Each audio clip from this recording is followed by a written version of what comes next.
Good evening, one and all. We welcome you all to the International Webinar Series on Holistic Health, Well-being and Sustainable Development 2022-2023, commemorating Azadi Ka Amrit Mahotsav, nation celebrating 75 years of independence, India's G20 presidency, United Nations Sustainable Development Goals 2015 to 2030, as part of awareness and campaigns in collaboration with Sri Holistic Health Foundation India and Sri Research Institute Center for Arts, Sciences and Wellbeing. Before we start our sessions, let's take the blessings of Almighty.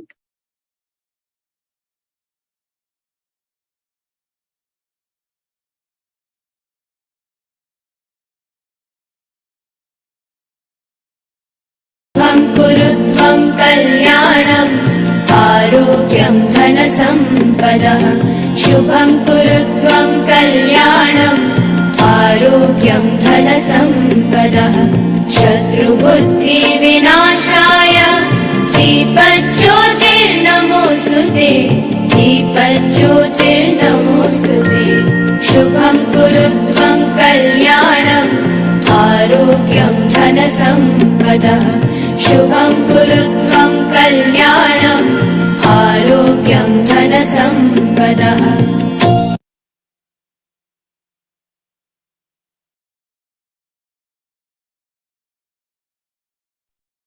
With the blessings of Almighty, we shall continue with today's sessions.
So today we have few national commemorations.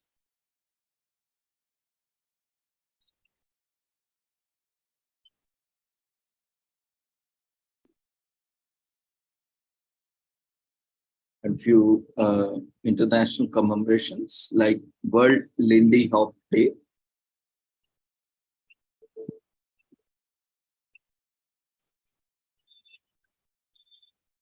so get your dance shoes ready to hit the floor.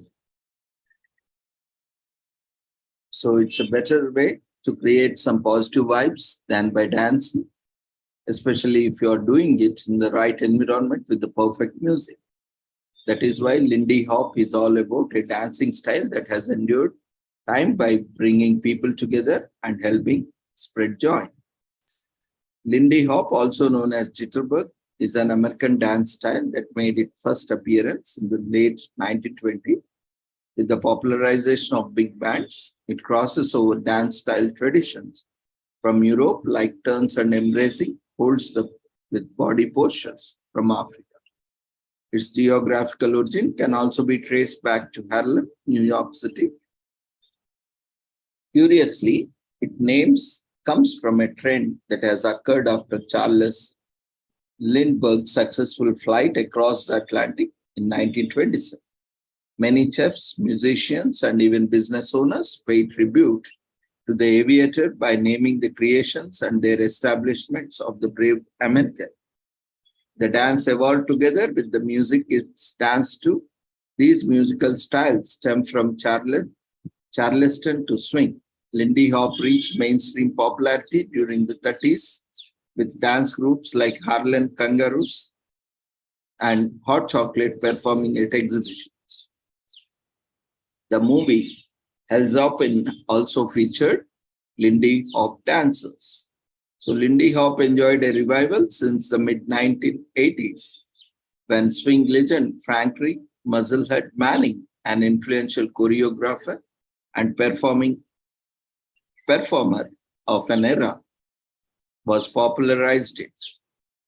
Word Lindy Hop Day was established to honor his contributions. Today, Lindy Hop communities can be found in many cities around the world.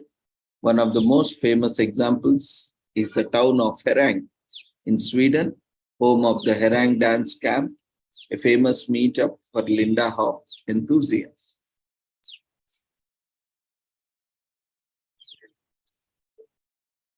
You can always attend a beginner's class where you will find another dancers ready to pair up. It is a bit difficult, but over a period of time, you will learn by. While professional dancers do wear special attire, for practice all you need are comfortable shoes and sports clothes. There are three characteristics of the Lindy Hop. It is solid, low, relaxed, and energetic. So many dance studios offer demo lessons, making it easy for newcomers to experience Lindy Hop dancing. The next best thing is watch some seasoned professionals bring up the dance floor. Look for swing or jazz big band concerts in your area, and you'll definitely be in for a great time. Texas Tommy and Charlestons are known to have inspired Lindy Hop. Lindy Hop dancers were featured on the episode of TV show Ali McBeal. There are dozens schools and professional Lindy Hop competitions from Los Angeles to Moscow. The tempo at which dance will dictate the style of Lindy Hop. It could be server style, Hollywood style, or traditional. An air step is a move when both of the dancers' feet leave the ground. Dancing is a fun way to get workout, celebrate the World Lindy Hop Day, and get healthier.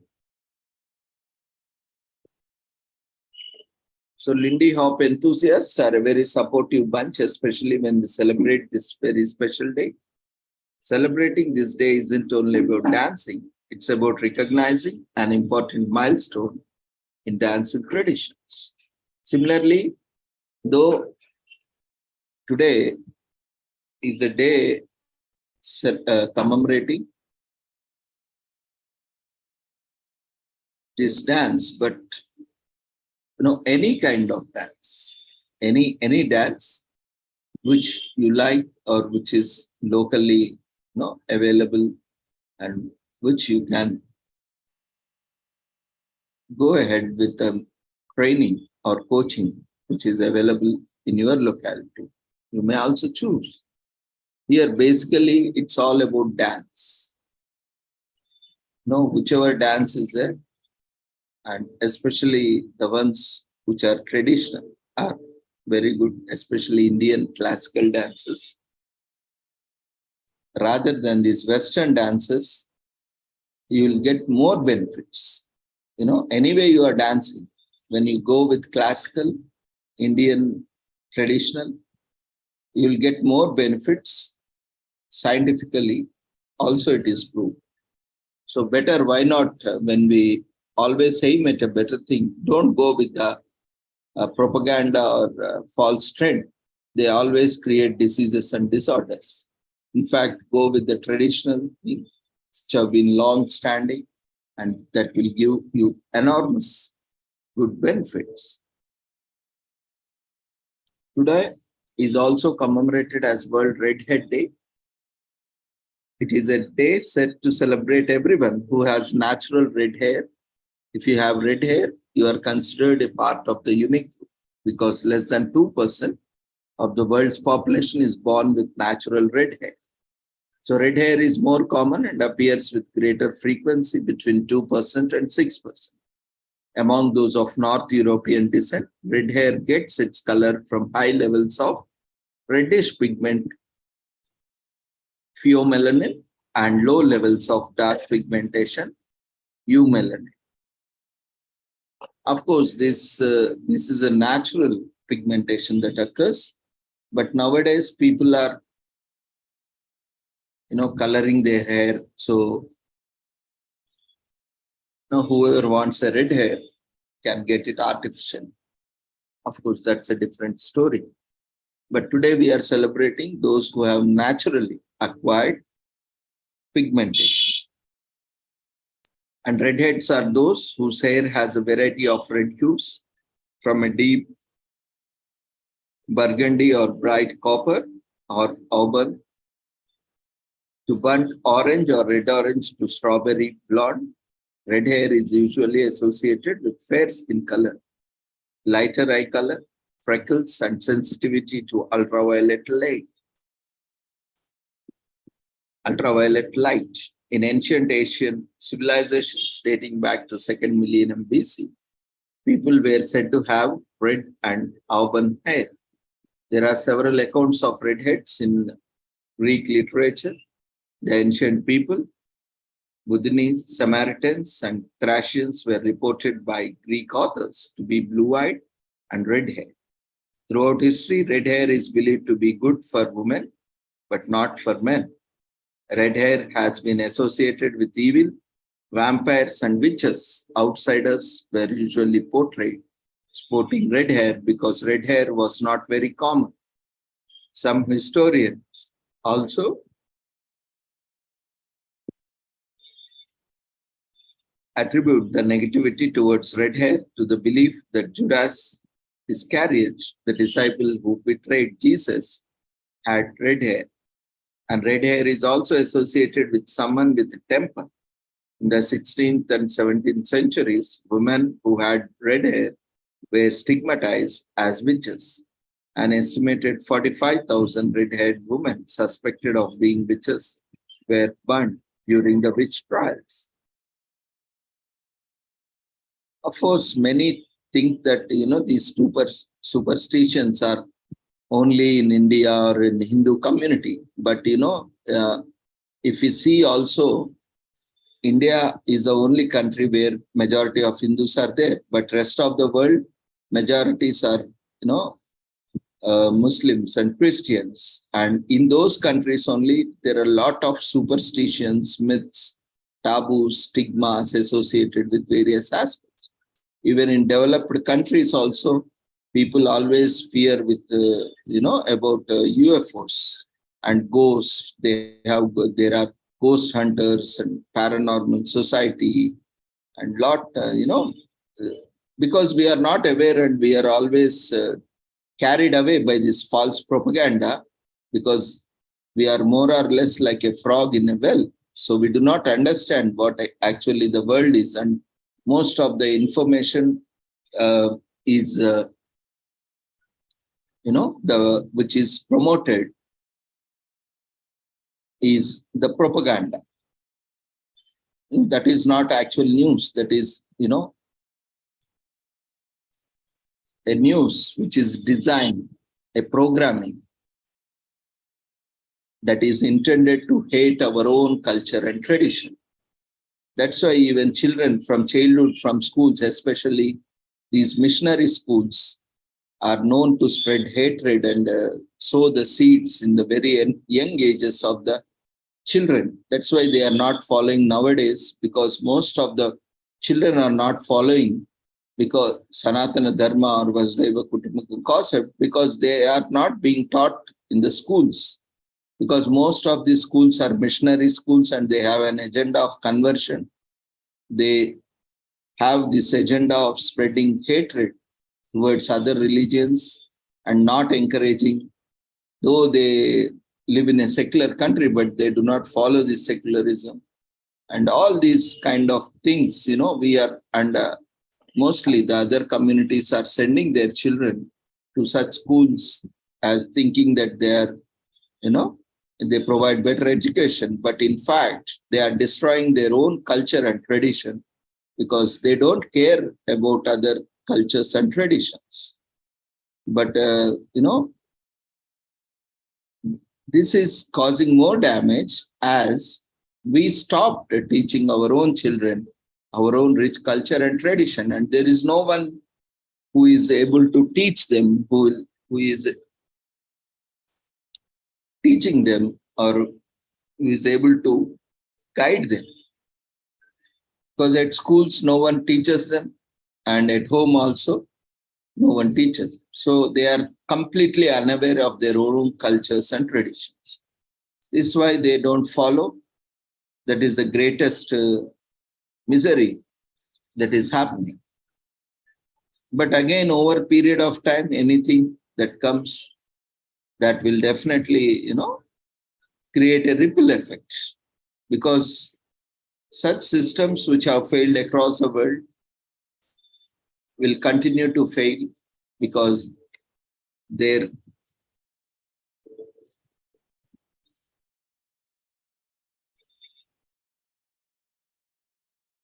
roots are not so strong. Their base theory is not so strong. So that's why when we look at these instances of discrimination, indifference towards certain people, certain religions, certain communities, where no other religion like Hinduism or Sanatana Dharma sees every religion as same, but no other religion sees. They always hate other religion. They always spread venom on other religions, and they always try to convert. There is no concept of conversion in Hinduism. But all other religions believe in the concept of conversion, and they always keep trying to convert people. And a lot of conflicts in the process. Hate speech, hatred is spread across the world. But anyway, that is always there in the society, and we need to be very cautious about that. And no one is going to talk about it because as we see, most of the population are following them. So even media is controlled by them. So whatever they want to say, only media will portray that only. So today, whatever you are seeing, this promotion of alcohol, promotion of tobacco, promotion of this sexual affairs, premarital sex, dating, mating, all these things, because they want their own culture to be promoted and the rest of the cultures to be destroyed. That's why the entire media, because they are funded. At the end of the day, what is required to run? Funds. So who is funding? When they are funding, they are dictating you. Now you have very little choice, because if you don't listen to them, the funding will stop. So you cannot continue your own projects. So that is where, these people are willingly or unwillingly following, because they are being funded. And by taking such funds, you always become their slaves, directly or indirectly. And you need to dance on their terms. So anyway, why we are talking about is this. There is also such instances of discrimination and differences towards redheads also in terms of acceptance. So they have become, later on, they have become the norm. Redhead festives takes place across the globe from Netherlands to Israel. And there is also a magazine called MC1R exclusively for redheads. So MC1R stands for melanocortin 1 receptor, a protein coding gene. Now in Scotland, 5.3% of over 5 lakh people are found to be redheads, the largest hair study or hair color study was done in 1907. And a research study finds high levels of pheomelanin among members of the British Army stationed in Wales and the Scottish border countries of England in 1956. So this day is celebrated in a small city called Aston in the Netherlands. In 2005, Redhead Day, and a celebration called Redhead Days is held in Highwood, Illinois, attracting redheads from across the United States, the only festival for American redheads since 2015. According to the Oxford Hair Foundation, the number of redheads could disappear by 2060. And the rarest eye color among redheads are the blue eyes, which are the rarest. And Ireland has the greatest number of redheads. They are commonly found in Scotland and places where they have Celtic ancestry. So if you have been wondering what it's like to be a redhead, today is the day to take the plunge. If you have naturally red hair, make sure to show it off with a new funky new head.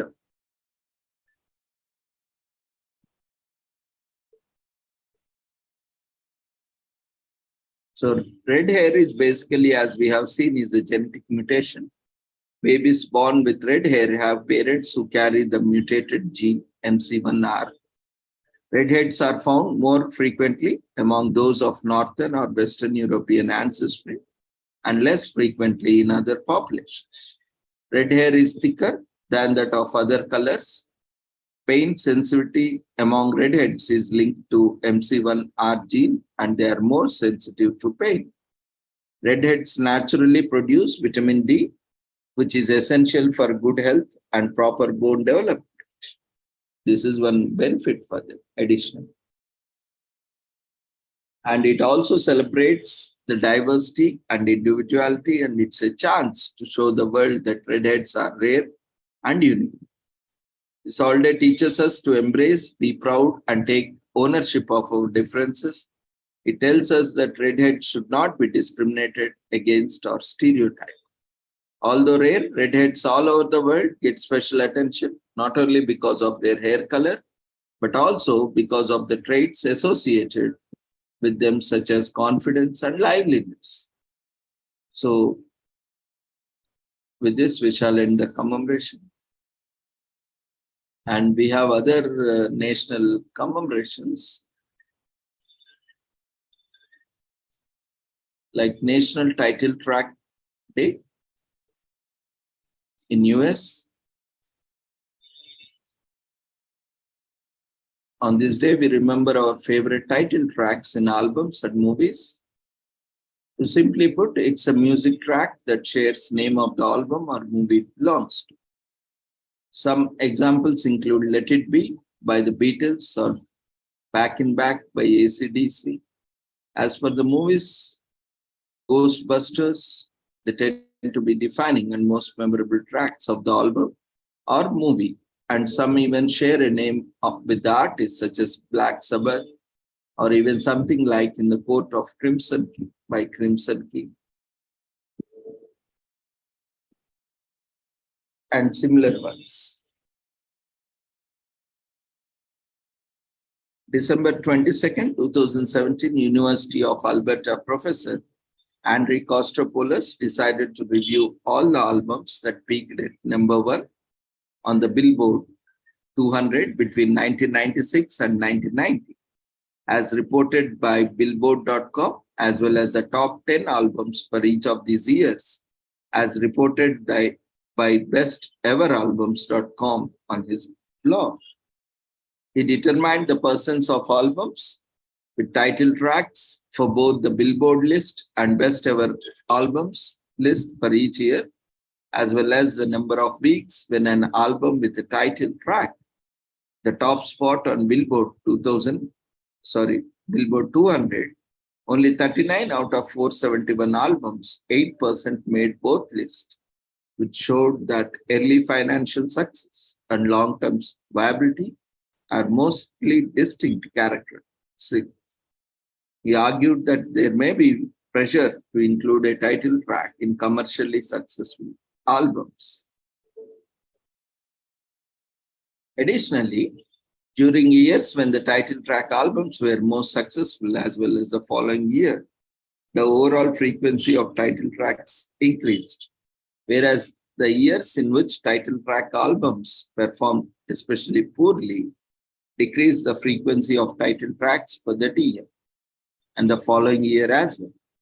Also, he observed that after the release of the Beatles' Let It Be, George Harrison's All Things Must Pass, and Lennon's Imagine in 1970 and 1971, the number of title tracks appeared to start to rise.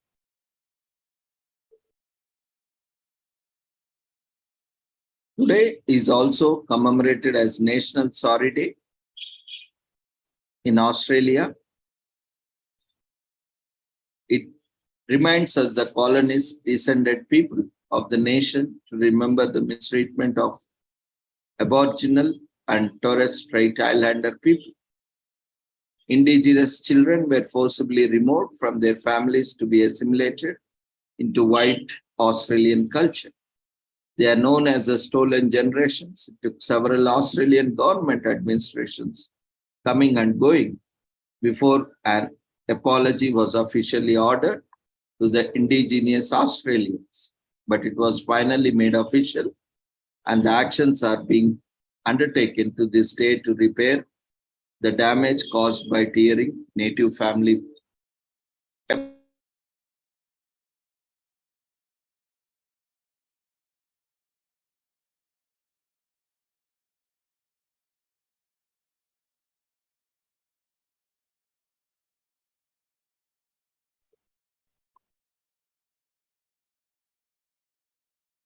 The first National Sorry Day was observed in 1998, a year after bringing them home report, the result of a government inquiry into the child stealing of the 20th century was brought before the Australian Parliament. Among that report's recommendation was the idea of unreserved apology and the proposition that a portion of national budget should put towards reparations. The formal apology came in 2008 when Kevin Rudd was Prime Minister. The best former Prime Minister, John Howard, has done in 1999 was to put forth a motion of reconciliation that expressed regret and sympathy, but no admission of culpability. In the meantime, there was a motion to rename the Day of Healing, which passed in 2005. So it was really Prime Minister Rudd's unreserved apology that really struck a chord in the hearts of Australians. It was his parliament that adopted the goals of the Closing the Gap movement, which focused on a healthy and equality of indigenous people of all generations. Closing Gap was run by Oxfam, Australia, between 2009 and 2019, and then was handed over to Australians for native title and reconciliation.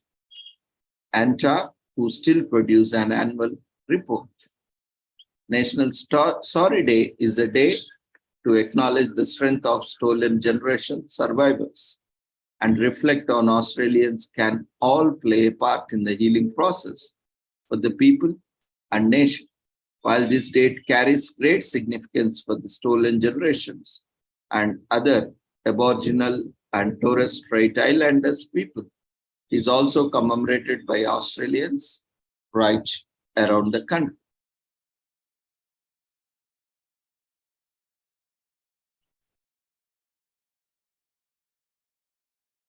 Today is also commemorated as National Road Trip Day in US.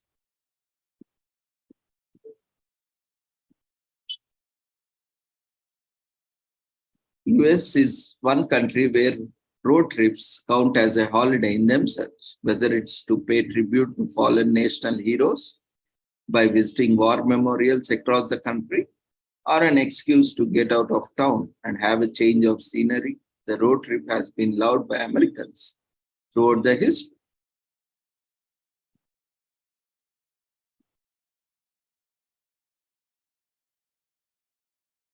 It became an official holiday in 2019 thanks to the pilot Flying J, the largest travel center operator in North America.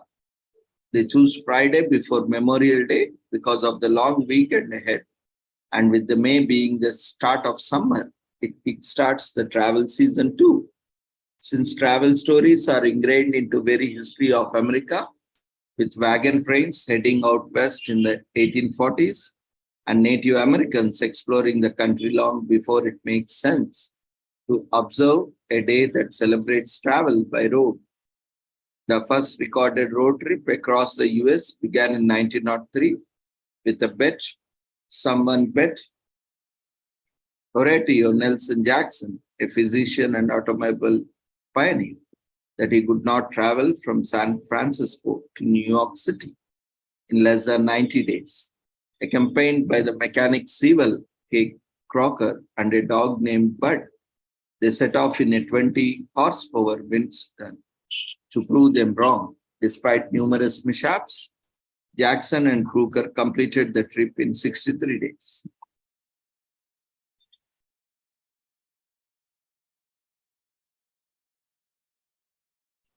Today is also commemorated as National Don't Fry Day.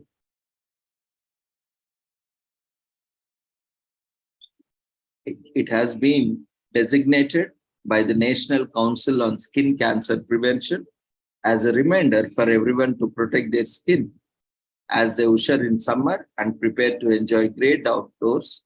It is also to raise awareness about sun safety methods and all harmful effects that overexposure can have.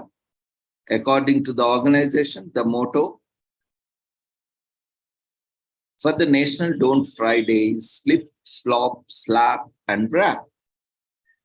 Slip on shirt, slop on sunscreen with appropriate SPF 30 plus, slap on a wide brimmed hat, and wrap some cool shades on these eyes. And this day also falls before Memorial Day because the long weekend is usually a time when people like to celebrate the outdoors by taking trips to the beach or enjoying their outdoor activities in the sun. So it was first founded in 2008 by the National Council on Skin Cancer Prevention, along with partner organizations, to raise awareness about the risks of UV ray exposure in correlation with high incidences of skin cancer. Its purpose is to educate the public about practicing sun-safe methods while still being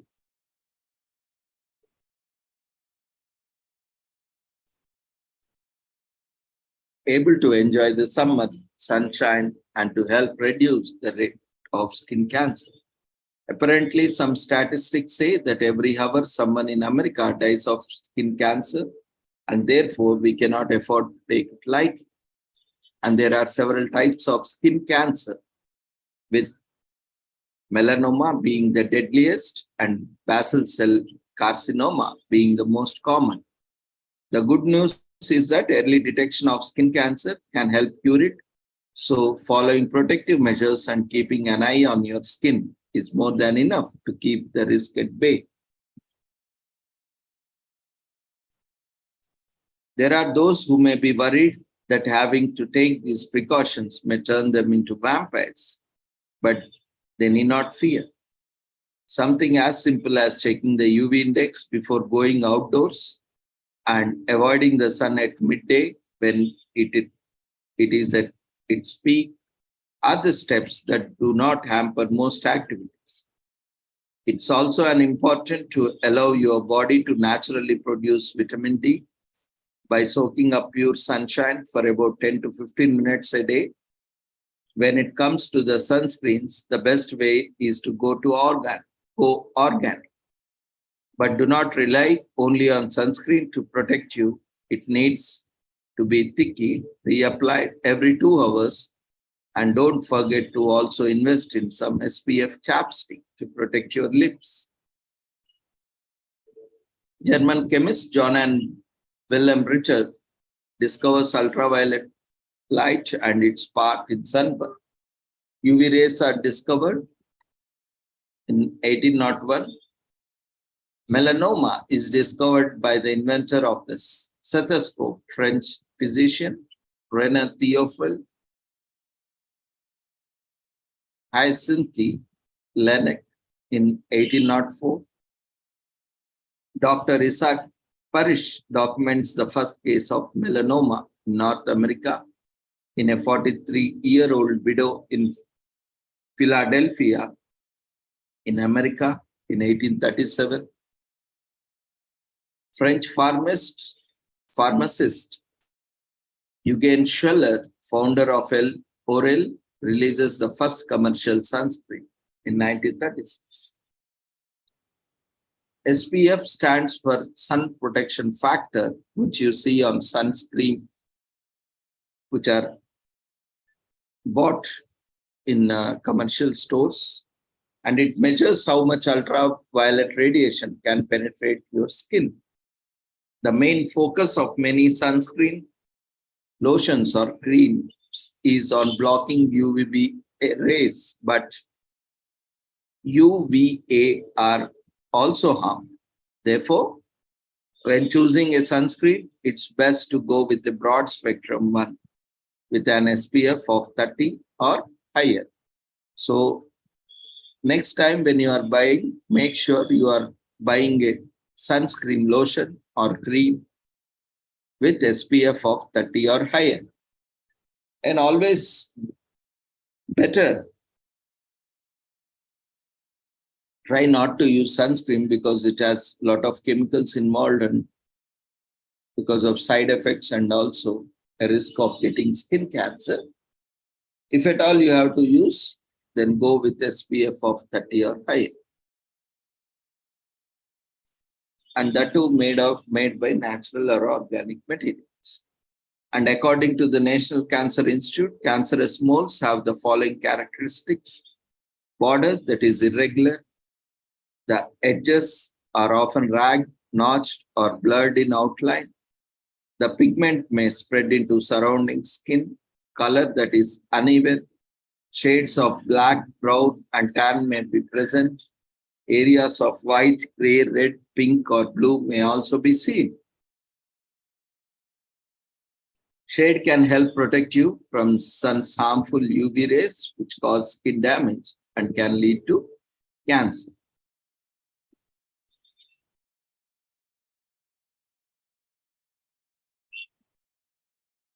Many tanning beds and sunbeds are use harmful UV rays, and damage outweighs the aesthetic appeal. So avoid tanning. Be generous with sunscreen. There is a reason the word slather is frequently used with sunscreen. Apply it even on cloudy days. But be cautious about the side effects. Don't throw shade, but do seek it, especially between 10 a.m. and 4 p.m. Vitamin D can be gained through alternative means, which is instead of going in the peak hours, early mornings at the time of sunrise and sunset is a great time. Without harming you, you can get vitamin D safely. And also like supplements, foods that are rich in it. But vitamin D is free from sun, especially at sunrise and sunsets. You are at the safest time to get more vitamin D. Protective clothing and accessories can also be very cheap, and less is not more in this case.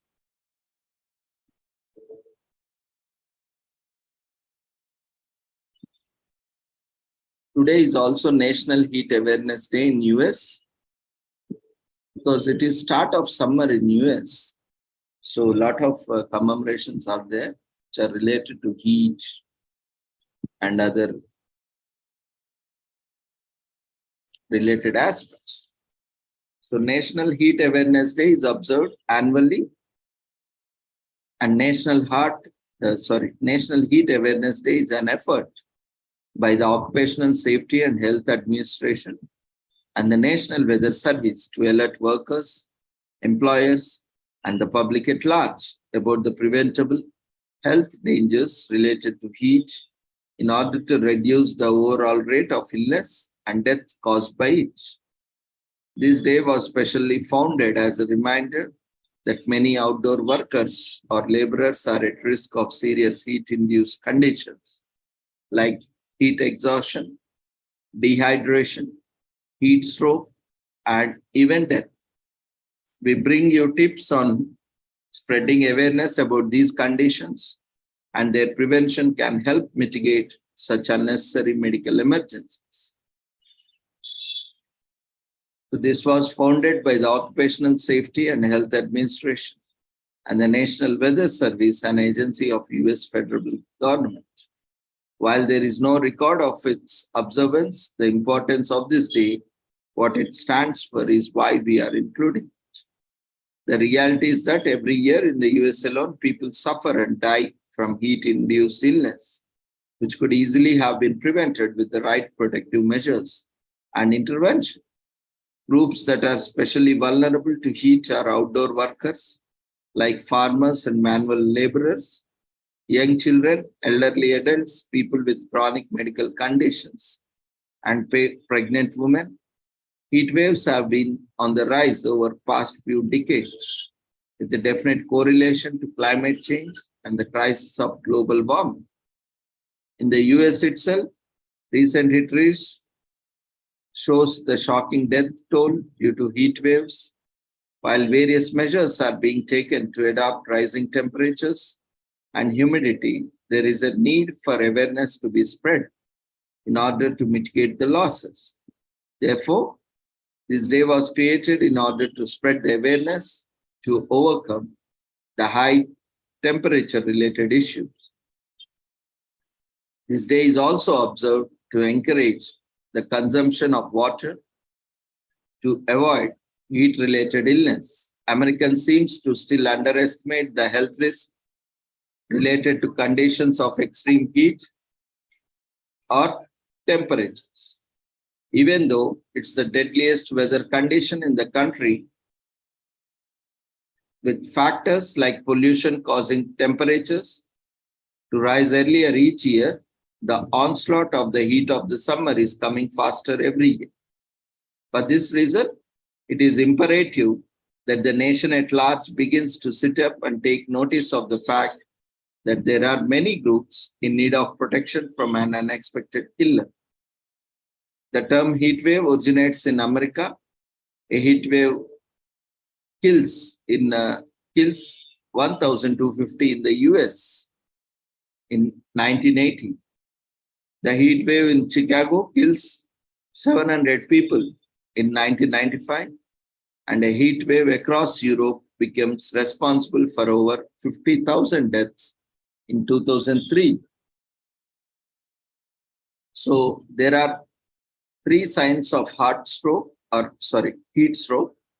Symptoms of both heat exhaustion and heat stroke include fatigue, weakness, headaches, and confusion or dizziness. However, in case of heat exhaustion, your heartbeat slows down, muscles can cramp, and there is an excessive sweating accompanied by intense thirst.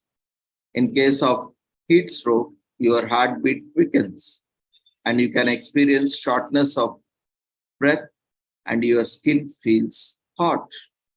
With decreased sweating and urination, in both cases, the person affected should be moved to a cool, shaded location, given sips of water to drink, and their skin needs to be cooled and with water or ice until medical help arrives.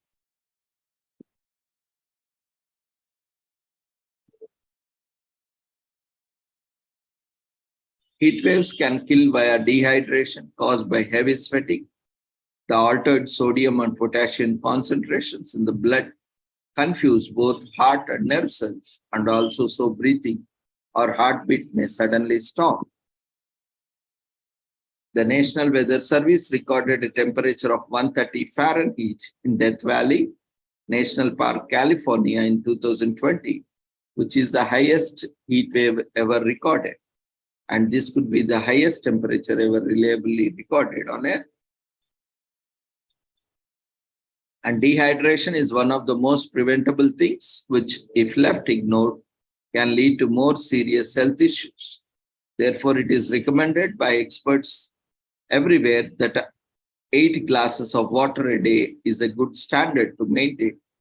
Not only does your body stay hydrated, but water also helps flush toxins out of the body. This is for sedimentary work. But if you are engaged in more activities, physical activities, you need to drink more water accordingly. There are many online campaigns and grassroots petitions being signed to protect and support the need for the outdoor workers to have adequate laws to protect them from heat and other work environment related health hazards. So in this summer, stay hydrated. The manifold benefits of drinking enough water and fluids cannot be stressed.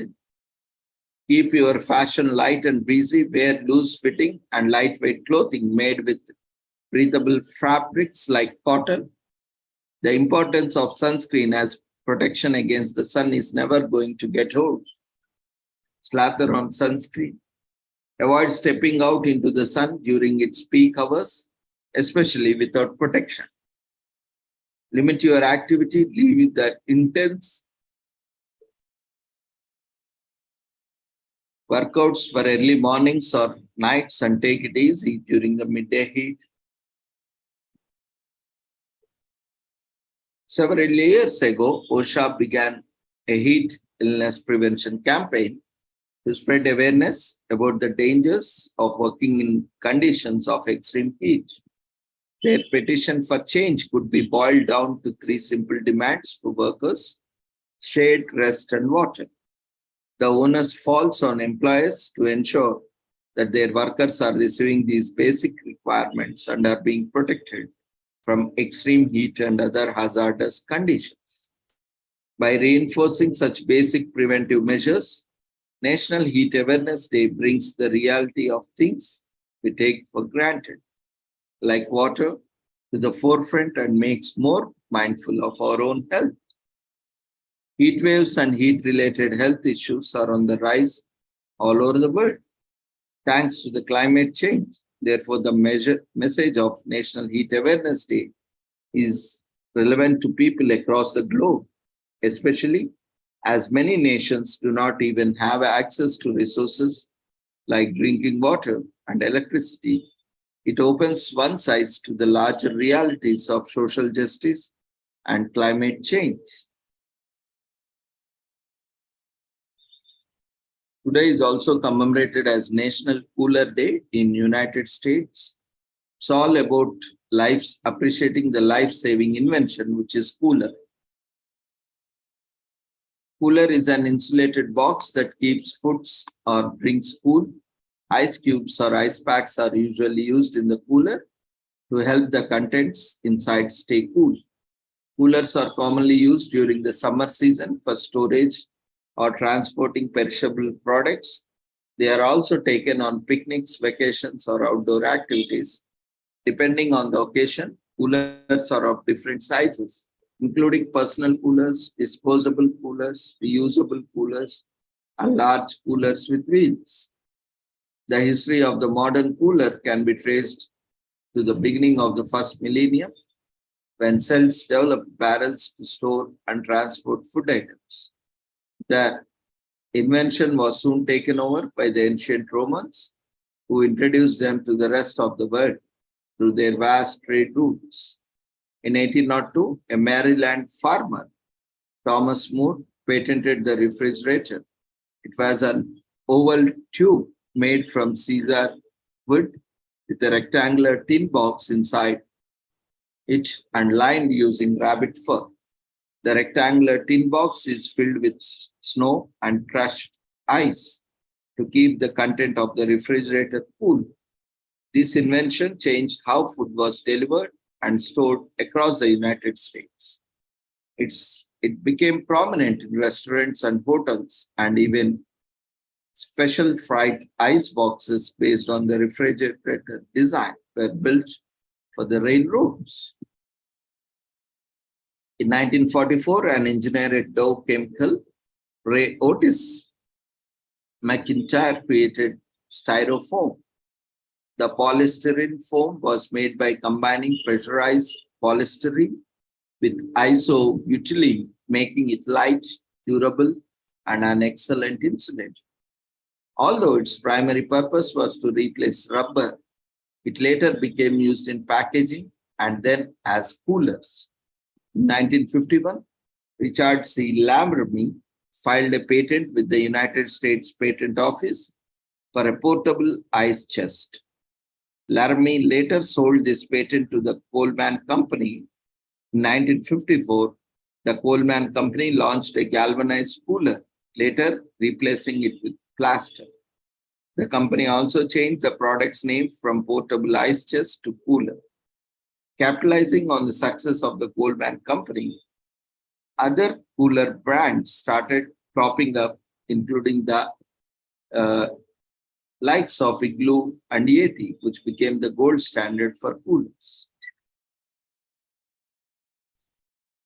So today is also commemorated as National Death Busters Day. Honors all men and women who served the US military, but who have gone ahead of most of the Americans. Most American troops to cemeteries or memorials, holding family gatherings and participating in parades. It's also, though unofficially, marks the beginning of summer season. The Memorial Day weekend has become notorious for being one of the most dangerous holidays to drive. The goal of National Death Busters Day is to remind us, be cautious and take extra care when driving.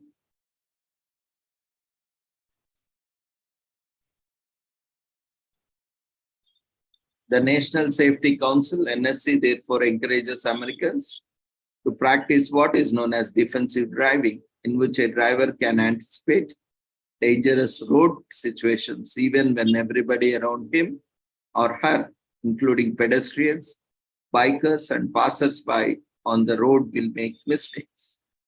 The NSC further urges American drivers to be aware of bicycles and motorcycles, pay close attention to traffic signs, be aware of blind spots, slow down at all intersections, check mirrors often, scan road conditions 20 seconds ahead, and maintain a safe distance from the vehicle in front of them. With more establishments opening across the US, the Memorial Day weekend is expected to be more crowded. Learning from the experience of Americans traveling on this holiday and being careful while driving, drivers and their loved ones will be all at better fun.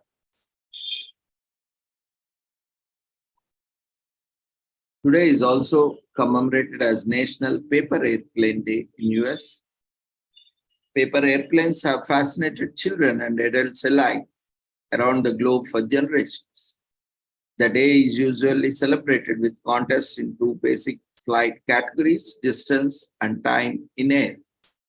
The practice of constructing planes is sometimes referred as aerogami, after origami, the Japanese art of paper folding.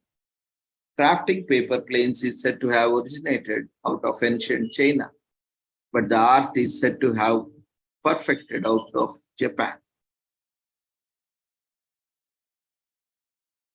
In France, the Montgolfier brothers make hot air balloons using paper in 1700s.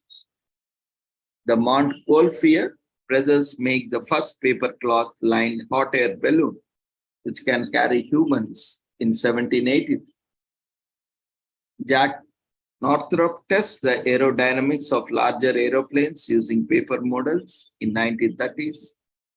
And the world record for the longest flight of a paper aeroplane is held by Ken Blackburn with a 27.6 second flight. In 1998, that was a world record. So the easiest and most fun way to participate is create or design your own paper plane. You can use watercolors, markers, or glitters, and favorite color.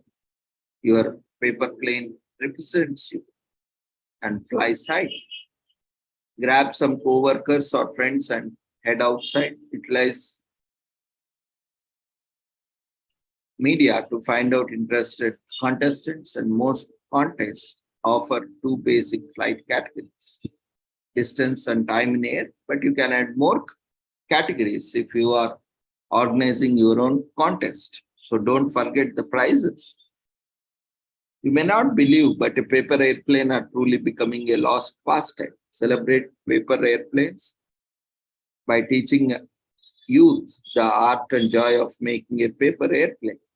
It might be hard at first to pull your kids or nieces and nephews away from their computers, but once they do, you will have a blast of making planes together and flying them in the sunshine.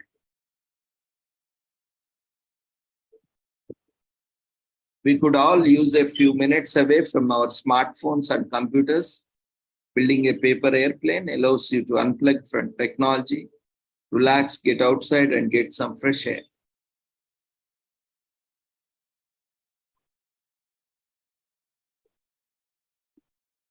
Today is also commemorated as Carp Day in US.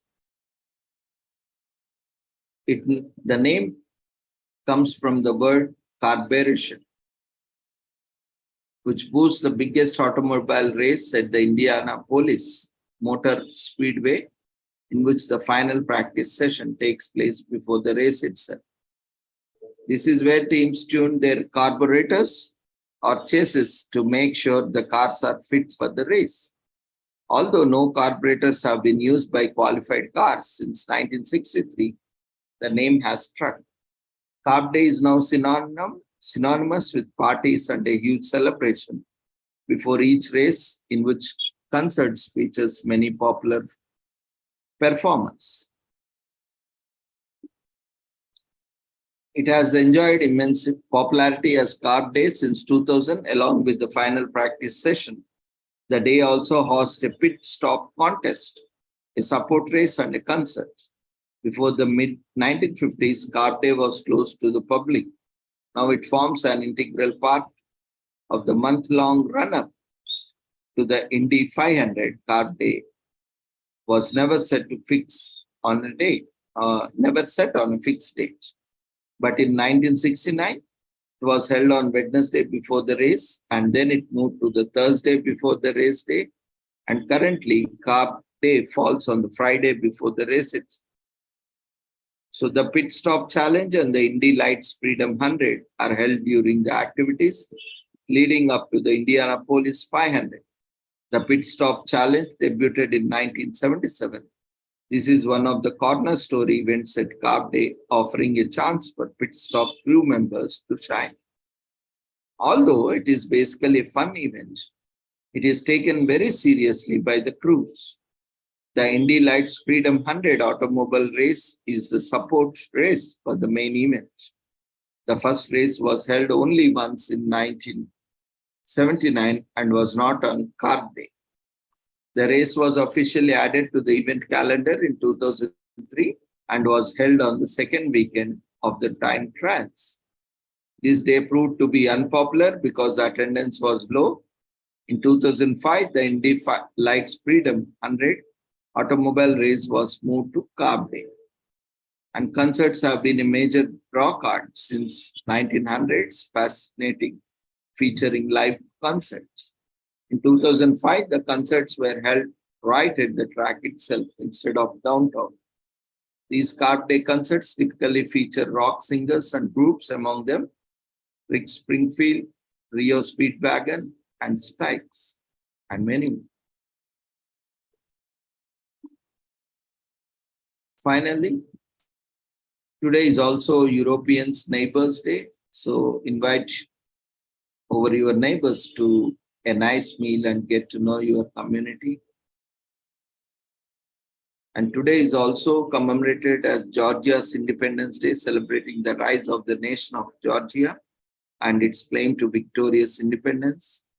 Today is also Guyana's Independence Day and the rich cultural heritage of the Guyanese people.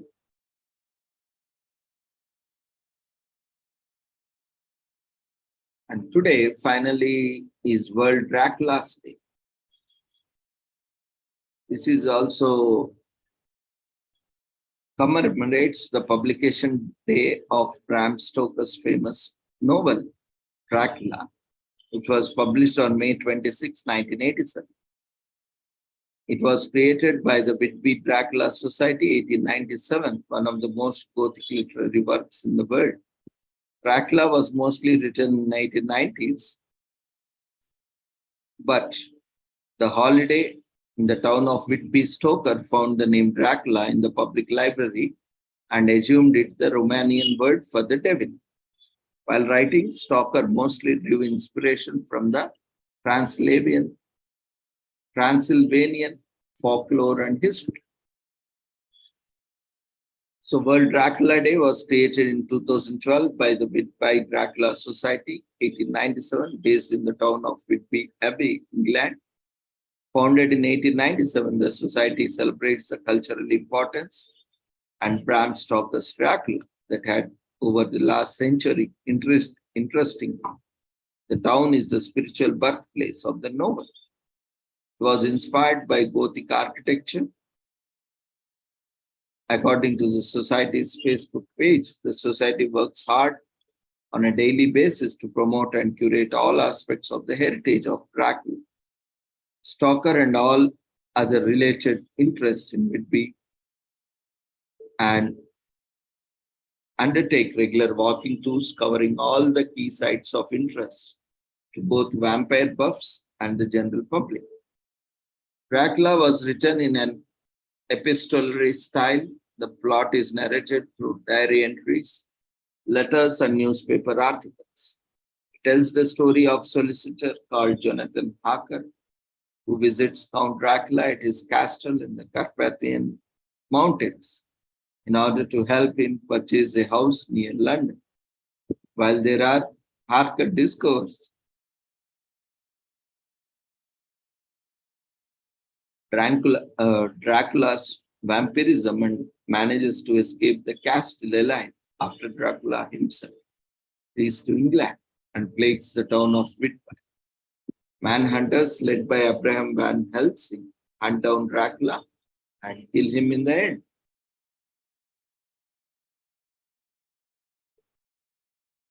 Apart from that, we have National Blueberry Cheesecake Day, which is one of the most popular desserts in the US, and also National Cherry Dessert Day, with cherry pies, cherry tarts, cherry biscuits are some of the favorites in US. So with this, we shall conclude today's commemorations. Thank you everyone for joining. So we request everyone, those who have not registered, to quickly register. The registration link has been shared in the chat box. And we also request everyone, we are processing the International Webinar Series certificates. So we request everyone, those who have not registered but attended earlier, also to quickly complete your registration so that you will be getting your certificates. So we request everyone to quickly fill up the feedback forms raised in the form of poll.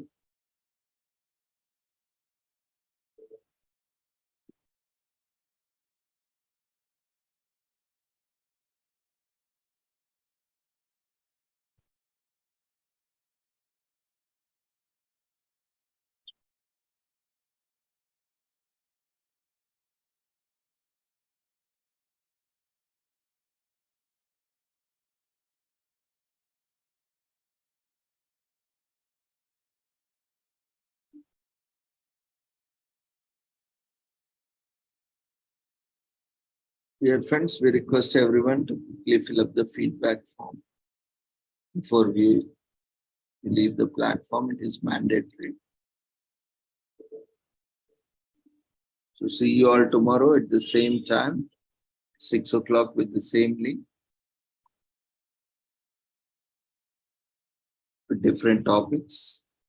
Take care. Good night.